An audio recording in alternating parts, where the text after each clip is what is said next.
ચાલો આજે 11મા ધોરણમાં સંસ્કૃતમાં પહેલું પદ્ય વેદામૃતમ એના વિશે થોડી ચર્ચા કરીએ. વેદામૃતમનો અર્થ ગુજરાતીમાં થાય છે વેદોનું અમૃત.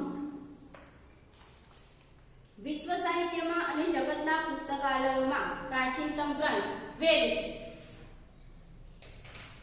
વેદ શબ્દ વિદ ધાતુ પરથી ઉતરી આવ્યો છે અને જેનો અર્થ થાય છે જાણવું અથવા તો પામવું.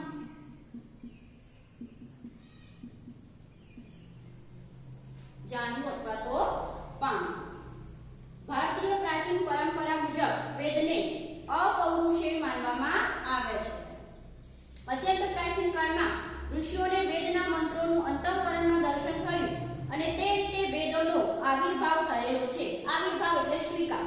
તમે ખ્યાલ હશે કે વેદ એ 4 પ્રકારના છે: ઋગ્વેદ, યજુર્વેદ, સામવેદ અને અથર્વવેદ. શરૂઆતમાં 3 જ વેદ હતા: ઋગ્વેદ, યજુર્વેદ અને સામવેદ. તો એ 3 વેદને ત્રયી અથવા તો વેદત્રય તરીકે ઓળખવામાં આવતા હતા અને ત્યાર પછી છેલ્લે અથર્વવેદની ગણના ચોથા વેદ તરીકે થઈ. આ વેદોમાં સમસ્ત માનવ સમાજને માટે ઉપયોગી થઈ રહે તેવા વિધિ અને નિષેધનો ઉપદેશ આપવામાં આવ્યો છે. વિધિ એટલે આવા કાર્યો કરવા જોઈએ એવી આજ્ઞા અને નિષેધ એટલે આવા કાર્યો ન કરવા જોઈએ એવી આજ્ઞા. જો વિધિ અને નિષેધ બે શબ્દો છે. વિધિ એટલે કે આવા કાર્યો કરવા જોઈએ અને નિષેધ એટલે કે આવા કાર્યો ન કરવા જોઈએ. આ ઉપરાંત આ વિધિ નિષેધનું સક્ષમ રીતે પાલન કરવાનું સામર્થ્ય પ્રાપ્ત થાય તે માટેની કેટલીક પ્રાર્થનાઓ પણ છે. ભાવપૂર્ણ પદાવલી ધરાવતી આ પ્રાર્થનાઓ માનવની આત્મિક શક્તિને વધારે છે. મિત્રો, આપણને પણ ખબર છે કે પ્રાર્થના કરવાથી આપણને કંઈક અલગ જ પ્રકારની ઉર્જા મળે છે. આપણો આત્મવિશ્વાસ પણ વધે છે. આ પાઠમાં ક્રમશઃ પ્રાર્થના, સંજ્ઞાન, સંકલ્પ અને ઉદ્ઘોષ એવા શીર્ષક હેઠળ 5 વેદ મંત્રોનો સંગ્રહ છે. આપણા પહેલા પદ્યમાં 5 મંત્રો આપ્યા છે. પ્રાર્થના શીર્ષકથી આપવામાં આવેલા 2 મંત્રોમાં ક્રમશઃ અભય અને ધનની પ્રાપ્તિની પ્રાર્થના છે. એ પહેલા જે 2 શ્લોક છે એમાં અભય અને ધનની પ્રાપ્તિની વાત છે. સંજ્ઞાન એવા શીર્ષકથી આપવામાં આવેલા મંત્રમાં સંગઠનનું સંજ્ઞાન લેવાનો ઉદ્દેશ છે.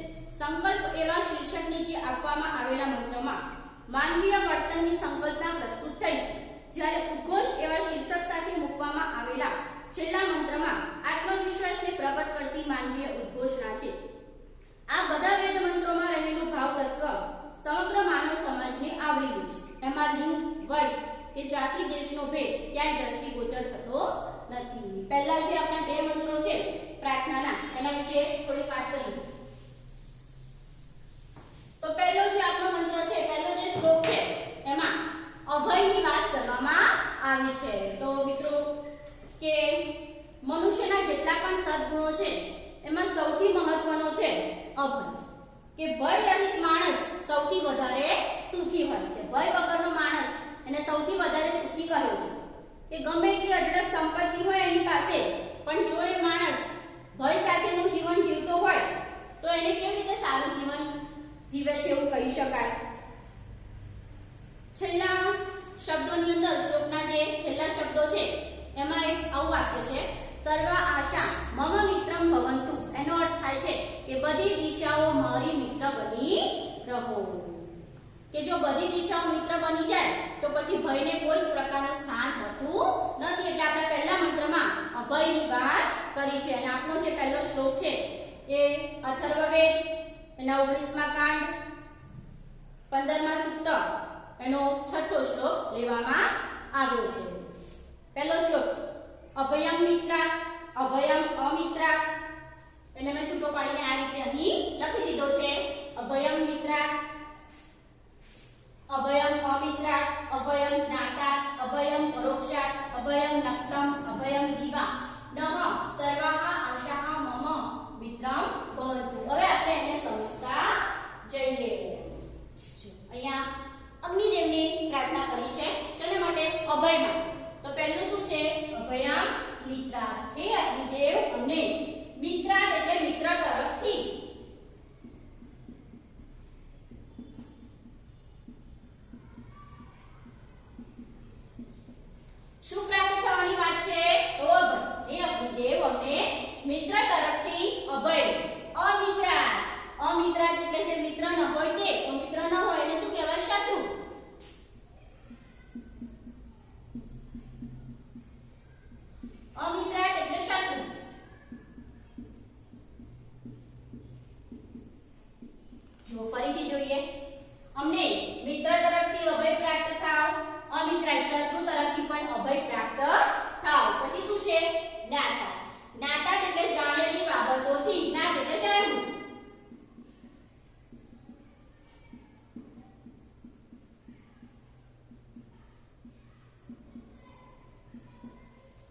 અમને જાણેલી બાબતોથી અભય પ્રાપ્ત થાવ પરોક્ષા નજરે ન જોયેલું હોય તે શું કહેવાય પરોક્ષ એટલે જોયેલું હોય નજરે એને પ્રત્યક્ષ કહેવાય પરોક્ષા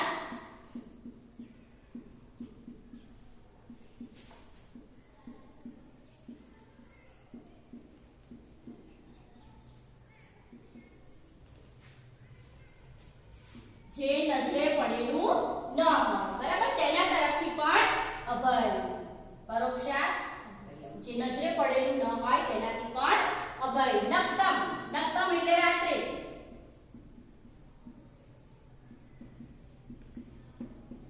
રાત્રે પણ અભય પ્રાપ્ત થાવ દીવા દીવા એટલે દિવસ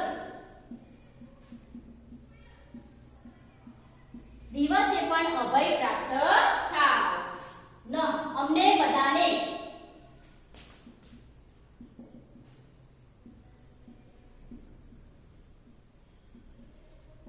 નહનો અર્થ થાય છે અમને બધાને સર્વાહા આશાહા સર્વાહા એટલે સર્વ અને આશાહાનો અર્થ થાય છે દિશાઓ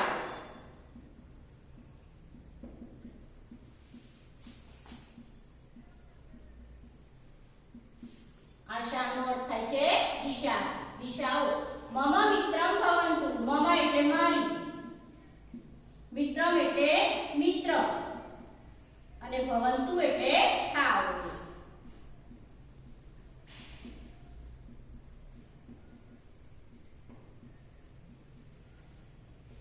ફરીથી એકવાર જોઈએ મિત્રો મિત્રાત અભય મિત્ર તરફથી અભય અમિત્રાત અભય શત્રુ તરફથી અભય દાતાત અભય જાણેલી બાબતોથી અભય પરોક્ષાત અભય જે નજરે પડેલું ન હોય તેનાથી અભય નક્તમ એટલે રાત્રે અભય દીવા એટલે દિવસે પણ અભય અમને બધાને પ્રાપ્ત થાવ સર્વાહા આશા સર્વ દિશાઓ મમ મિત્રમ મારી મિત્ર ભવંતુ એટલે થાવ આખા શ્લોક ભાષાંતર જોઈ લઈએ હે અગ્નિદેવ અમને મિત્ર તરફથી અભય શત્રુ તરફથી અભય જાણેલી બાબતોથી અભય જે નજરે પડેલું ન હોય તેનાથી અભય રાત્રે અભય અને દિવસે પણ અભય પ્રાપ્ત થાવ સર્વ દિશાઓ મારી મિત્ર થાવ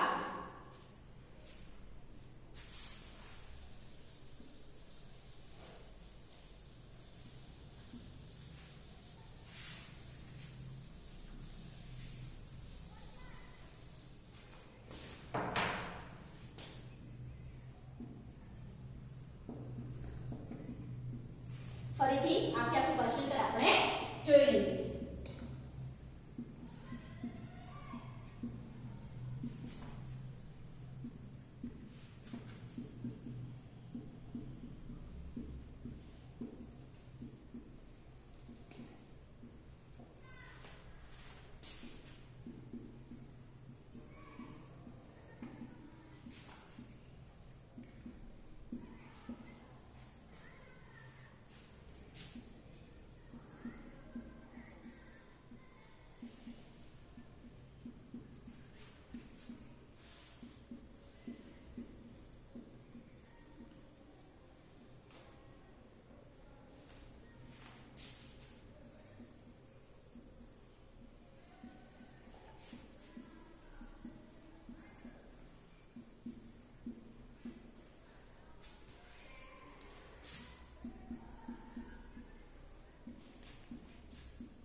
ચાલો વિદ્યાર્થીઓ ફરીથી આ શ્લોકનું આપણે ભાષાંતર આખે આખું જોઈ લઈએ હે અગ્નિદેવ અમને મિત્ર તરફથી અભય શત્રુ તરફથી અભય જાણેલી બાબતોથી અભય જે નજરે પડતું નથી તેનાથી અભય રાત્રે અને દિવસે પણ અભય પ્રાપ્ત થાવ સર્વ દિશાઓ મારી મિત્ર થાવ જો મિત્રાત એટલે મિત્ર અમિત્રાત એટલે શત્રુ જ્ઞાત એટલે જાણેલી બાબતો પરોક્ષ એટલે જે નજરે પડતું નથી તે નક્તમ એટલે રાત્રે દીવા એટલે દિવસે આશા